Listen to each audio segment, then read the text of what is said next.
Palmolive Soap, Colgate Dental Cream, and Palmolive Shave Cream bring you Our Miss Brooks, starring Eve Arden. It's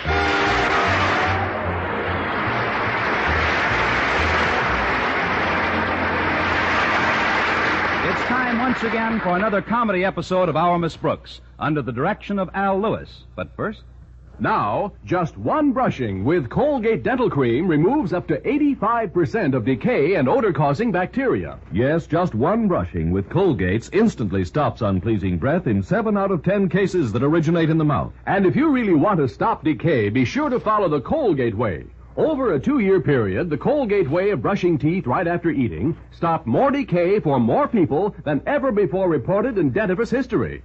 X-rays showed no new cavities whatever for almost 2 out of 3 people. And only the Colgate way does all 3. Cleans your breath while it cleans your teeth and stops most tooth decay. So for a cleaner, fresher mouth all day, always use Colgate Dental Cream. Remember, just one brushing with Colgate Dental Cream removes up to 85% of the bacteria that cause unpleasing breath and tooth decay. Brush your teeth with Colgate. Colgate Dental Cream, it cleans your breath. What a toothpaste. While it cleans your teeth.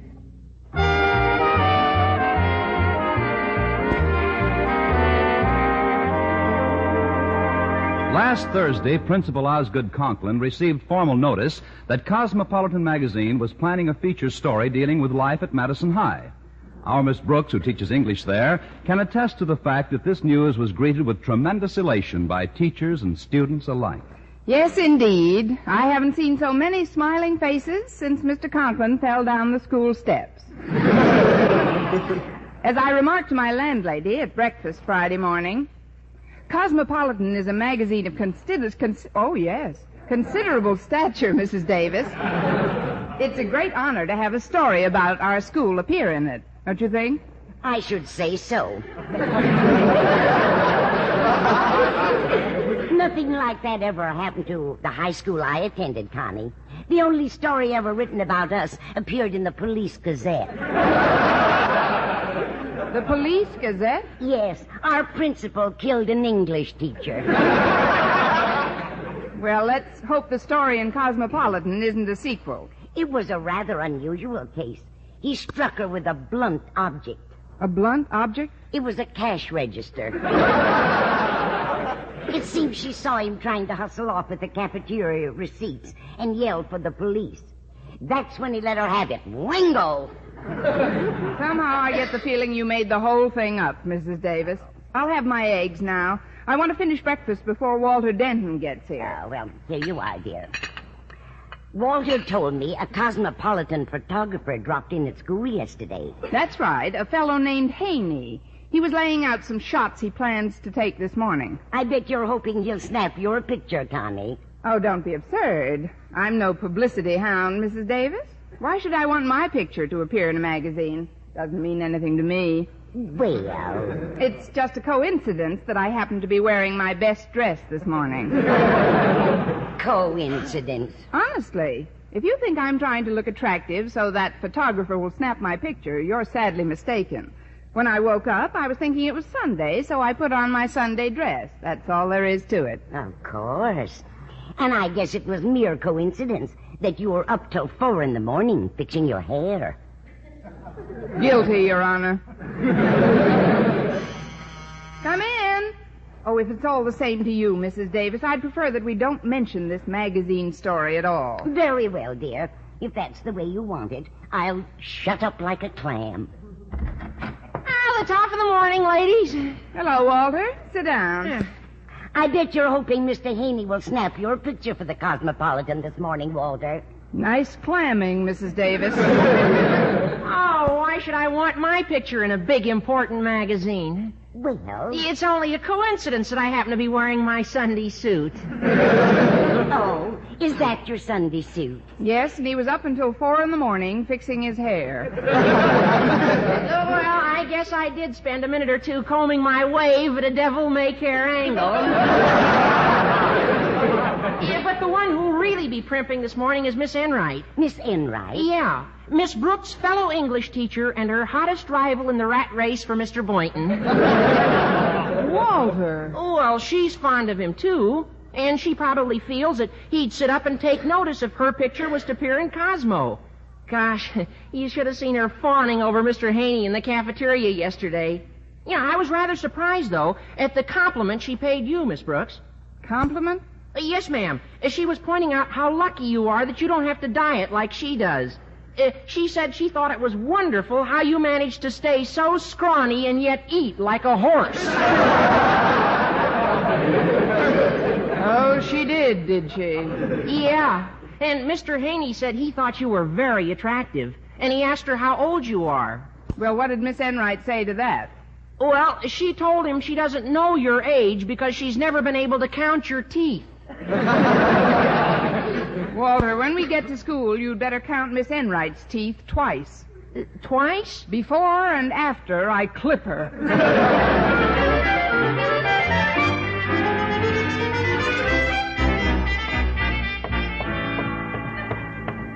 Hello there, Miss Brooks. Oh, good morning, Mr. Haney. I was just about to see if Mr. Boynton is in his laboratory. He is. I ducked in there a minute ago to avoid Miss Enright. She's been hounding me like a house detective, hoping I'll snap her picture. So far, I've evaded that little chore. But I picked up a nice shot of Mr. Boynton. Oh? Now I'd like one of you, Miss Brooks. Hold still, please. That's it? You snapped my picture, Mr. Haney? I did. It'll appear in the next issue of Cosmopolitan. Well, I've got to get along now. Thanks, Miss Brooks. See you later. Oh, thank you, Mr. Haney. Bye now. Good morning, Mr. Boynton. Oh, hi, Miss Brooks. Say, you're really dolled up. Boy, you look like the cat's pajamas.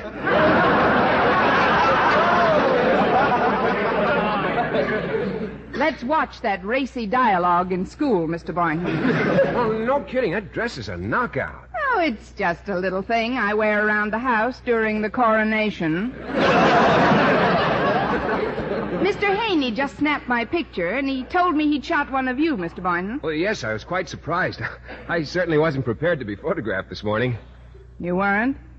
It's only a coincidence that I happen to be wearing my Sunday suit. Oh, I know. You haven't had that thing out of the mothball since the Easter parade. Well, that's perfectly true, Miss Brooks, but last night the thought occurred to me that it would blend nicely with my new hat. When did you buy a new hat? This morning on the way to school. I see. And how late were you up fixing your hair? Until 4 o'clock. Shucks, I might as well admit it. The prospect of having my likeness appear in a magazine is the most exciting thing that ever happened to me. Isn't it the most exciting thing that ever happened to you? You should know. I may drop over to Mr. Conklin's office and tell him to look for our pictures in Cosmopolitan. It might command some respect from the old boy. Will I see you at lunch, Mr. Boynton? You bet. I think I'll get there a little early. What shall I order for you? For me? Oh, it's my treat, Miss Brooks. You can have anything your heart desires. Anything. Well, in that case, I'll get there a little early, too.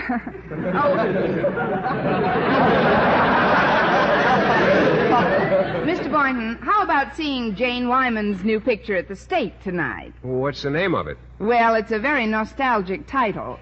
Remember the time last Christmas when you kissed me under the mistletoe? Yes. The picture's called Let's Do It Again.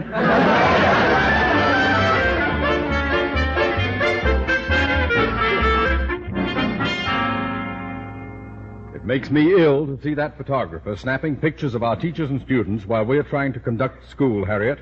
After giving the matter due consideration, I have decided to kill the Cosmopolitan story. What? Oh, but that's unfair, Daddy. You're just jealous because Mr. Haney refused to take a picture of you. That is not true. I have always spurned the spangled lure of publicity. Getting my picture snapped is the farthest thing from my mind. Then why did you come to school The dressed... fact that I'm wearing my Sunday suit is a coincidence. Coincidence. Mother told me you were up until 4 this morning combing your hair over the bald spot. What bald spot? Why, I'm thicker on top than any man my age. The fact remains that this institution has a rather toothy rule to the effect that no teacher may be either interviewed or photographed by a representative of a public periodical without the express permission of Principal Osgood Conklin. I am Principal Conklin. How do you do? Harriet, Child, you are bucking for cafeteria KP.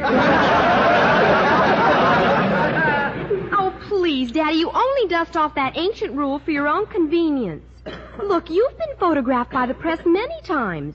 How come you've never applied the rule to yourself? Your impertinent question shall be stricken from the record. Suffice it to say that as yet no member of my faculty has sought my permission. If I should learn, therefore, that any teacher has already been photographed by the snap-happy gent from Cosmopolitan, that teacher is in for a mess of trouble. Come in. Oh, hi, Miss Brooks. Good morning, Harriet. Mr. Conklin, I have some happy news for you. I'll bet. Tack this notice on the bulletin board for me, Harriet. Now run along, please. Yes, sir. See you later, Miss Brooks. Bye, dear. That notice is for the benefit of my teachers, Miss Brooks. A rather timely reminder of Rule 608. You've run afoul of it once or twice in the past, I believe. Rule 608. Oh, is that the rule you applied a couple of years ago, sir, when the Evening Post took pictures of some teachers and neglected to take one of you? That's the little beauty. I plan to take drastic action against any teachers who have permitted themselves to be photographed without my permission. Now, what's the happy news you have for me? I forget. Somehow I'm glad. Anything else you'd care to discuss with me? Yes, sir. Mr. Boynton and I would like your permission to be photographed for Cosmopolitan magazine. Permission denied. Oh, but Mr. Conklin, won't you reconsider? I have spoken. Oh, please, sir, this is very... Could it be, Miss Brooks, that you and Boynton have already been photographed? Without your permission? How can you even think of such a thing? It's easy. Don't you realize that fallacious denials will prove futile? When the issue comes out, the pictures of those teachers who flaunted my authority will be all the evidence I need. Anything else? Yes, sir. Exactly what measures do you plan to take against those teachers? The faculty rolls of the good ship Madison High have not yet been logged for the fall semester, Miss Brooks. Those mutineers whose pictures appear in Cosmopolitan will have to walk the plank. Anything else? Just one thing. Where's the plank?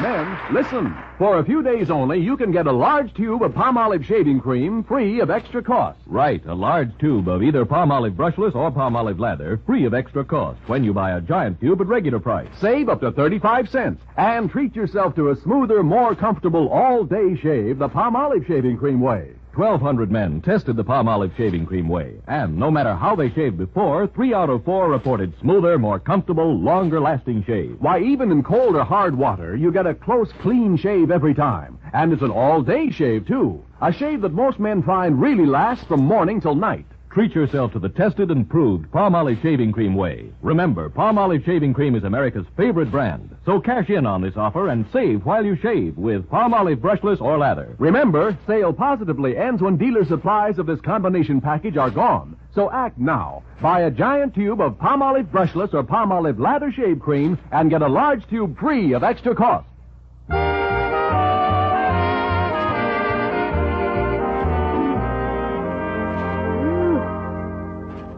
Well, when Mr. Boynton read Mr. Conklin's bulletin board notice about unauthorized press photographs, his reaction clearly told me that I'd have to buy my own lunch. Since food is such a good buffer against panic, I loaded my tray and headed for Mr. Boynton's table. Before I got there, however, I was intercepted by Miss Enright. Oh, hello, Miss Brooks. You do have enough there for a horse, don't you? Get off the track, dear. I'm heading for the starting gate. Yes, naturally. But you'd better go easy on those potatoes, darling. A girdle can only do so much, you know. Of course, I never wear a girdle myself. I know. I hear you donated yours to the Air Force for catapulting jet jobs.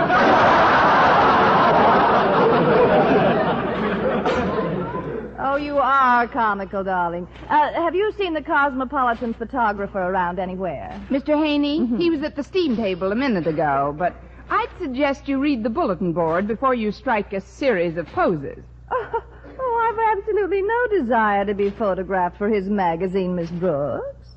It's just a coincidence that I happen to be wearing a stunning new dress. Of course. I'm sure it was also coincidence that you were up until 4 a.m. grooming your transformation. Oh, you're such a doll. I often wonder what you're stuffed with. Remind me to send you an autographed X-ray. Now, if you'll excuse this old gray mare, I'll go put on the feed bag. Won't you just? I'll see you later, darling. It's inevitable, I guess. Oh, I'm sorry I kept you waiting, Mr. Boynton. Oh, that's okay, Miss Brooks. Gosh, that bulletin board notice has me worried sick. I'd like to see my picture in Cosmopolitan, but I certainly don't want to risk my job for it. Well, I don't relish the idea of unemployment either, Mr. Boynton. I asked Mr. Haney for our negatives, but he flatly refused to turn them over. He said his first obligation is to his magazine. Unless we can think of something else, I'm afraid we'll... Didn't you order lunch? No, I was so upset I just grabbed some coffee. Oh, then you can have some of mine. I have plenty. I should say you have. Gosh, you've got enough there for a horse. Well, if you'll share it with me, I'll be able to get my saddle on easier. Here you are, a lamb chop, some potatoes, peas... Just a minute. I've got a scheme that might save us our jobs, Miss Brooks. I found out that Mr. Haney's keeping his photographic equipment in the faculty room. The negatives are in his gadget bag. So? Somehow, without his knowledge, we've got to slip our negatives out of that bag and destroy them.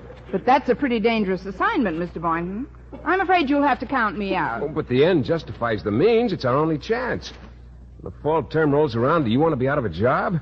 You want to be pounding the streets looking for work, discouraged, tired, hungry? Give me a pencil and we'll sketch the layout, Louie.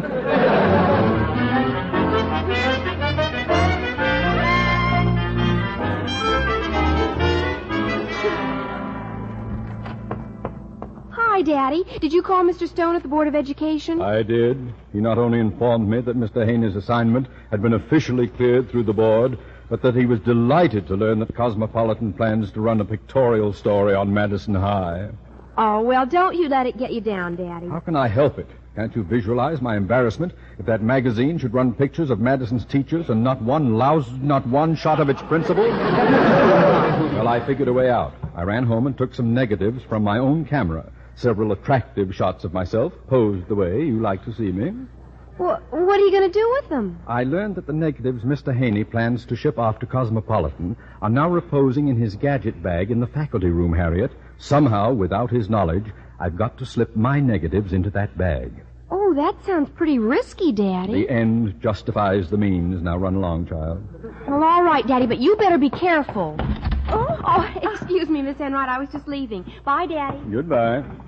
What's on your mind, Miss Enright? Well, a minute ago I paused outside your door at the water fountain, Mr. Conklin. I couldn't help overhearing the scheme you outlined to Harriet, and I should like to suggest a partnership.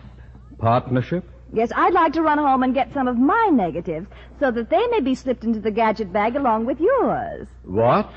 Are you trying to blackmail the principal of a public high school? How dare you? One moment, sir. Let me remind you that my family is quite well-to-do and that I don't give a hoot whether or not I teach here next semester. Secondly, if I should have a little chat with Mr. Haney and the head of the Board of Education, informing them of what I happen to... How soon can you get back with your negatives, partner?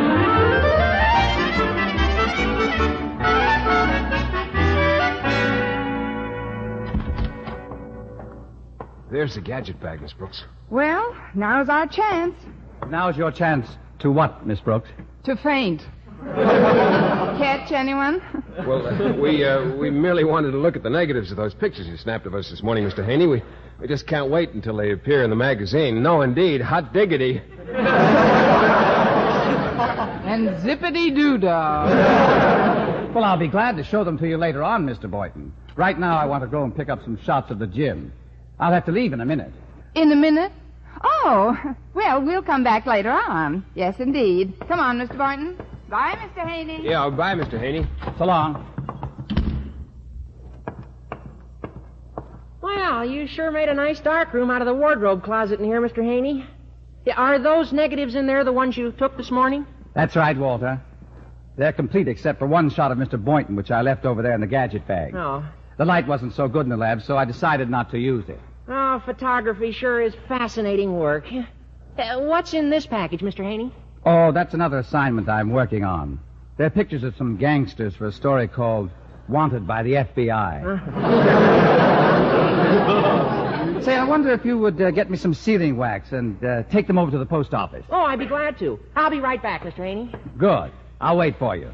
I can develop some of those negatives in the dark room meanwhile. Yeah, well, I'll just be a few minutes.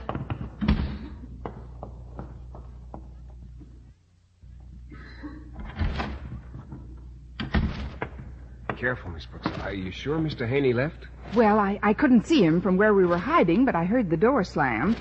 Now, let's frisk this gadget bag. Oh, that's funny. There's only one negative in here. Well, let's see. Say, that's the negative of the one he snapped of me. How can you tell? You see, I'm holding my frog. Well, I'll just stick this in my purse, and we'll look for the other negatives. It might be in this package. I'll take a look. Oh, gosh, this is a frightening picture. I've never seen such a pasty-faced, evil-looking individual. Must be Miss Enright. No, it's a man, and there's a note on it. Wanted by the FBI. Oh, I better put it back in the package. Someone's coming. Let's duck behind this couch, quick.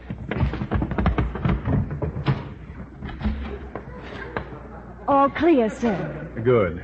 Let's get at that gadget bag. Yes, here it is. Ah. Mr. Conklin, it's empty. Oh, evidently Mr. Haney transferred the Madison High negatives into this package here. Well, we'll just slip our negatives in along with the others. First mine. Now yours, Miss Enright. Ah, there we are. Oh, excuse me, folks. Oh, what do you want, Denton? Oh, Mr. Haney asked me to get some sealing wax for this package. I've got to rush it over to the post office. It's going to Cosmopolitan Magazine. Yes, we know. There's not a minute to lose, boy. Take it over to the post office immediately and with my blessings. Yes, sir. Bye now. Well, we did it, Miss Enright. Soon we'll be celebrities. When those pictures are printed in Cosmopolitan, we'll be the talk of the nation. Well, come on, sir. We'd better get out of here before... What's wrong, partner? We're not alone, Mr. Conklin. Look at those shoes sticking out from behind the couch. Who's that behind the couch? There's nobody here but us horses. Miss Brooks, Boynton. Oh, good afternoon, sir. We'll dispense with the amenities. Did you two sneaks see Miss Enright and me sneaking our negatives into that package? We did. And I have news for you, sir. That package had nothing to do with Madison High. The pictures in it were marked wanted by the FBI. What?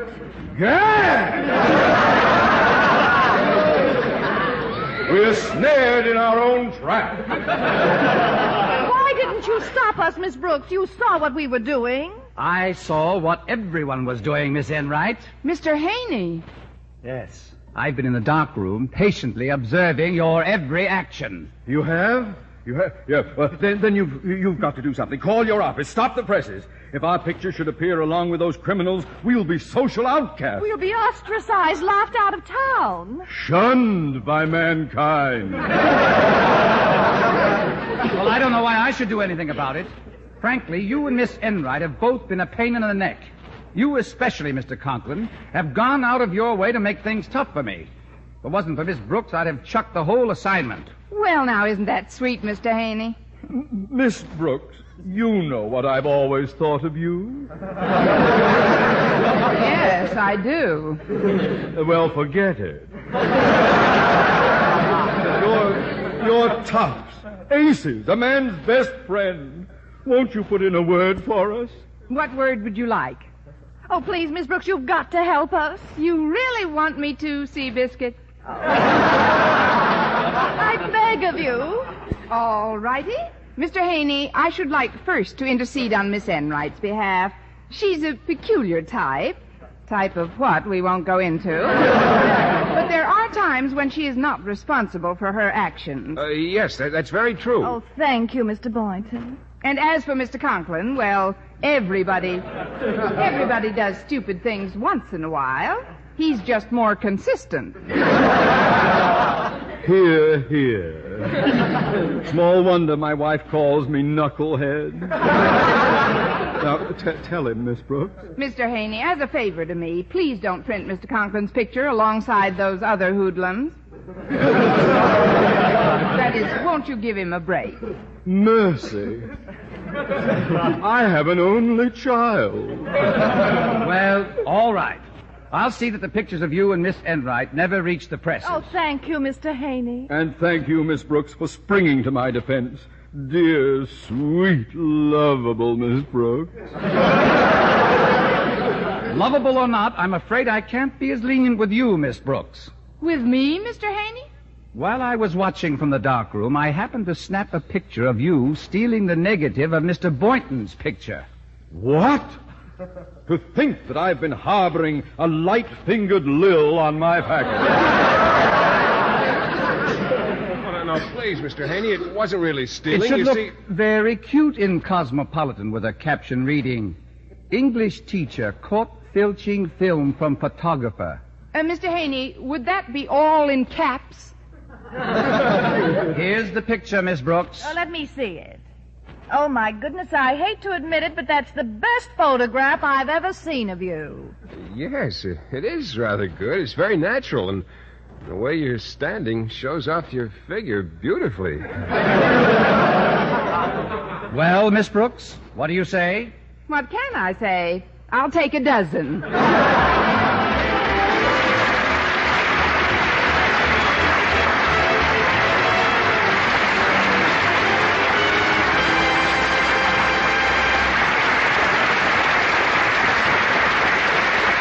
Eve Arden returns in just a moment. 100% mild palm olive soap helps guard that schoolgirl complexion look.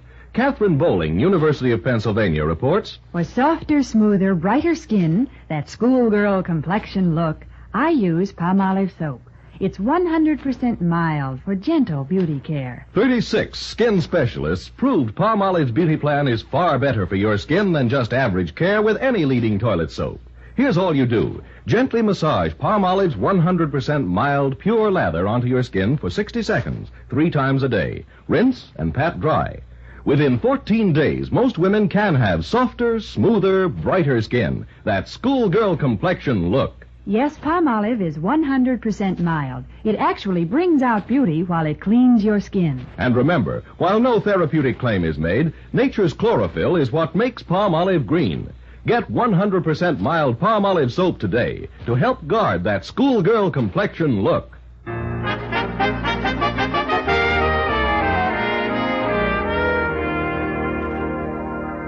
And now here is Eve Arden. Blood and blood plasma are saving the lives of both our wounded in military hospitals and of civilians here at home. There is no substitute for whole blood or plasma in treating the ill and the injured. So make your appointment today to give blood. It is easy, painless, and takes very little time. Join the thousands of other Americans who are rolling up their sleeves. Call your local Red Cross chapter and make an appointment. And do it today. Good night, everyone. Our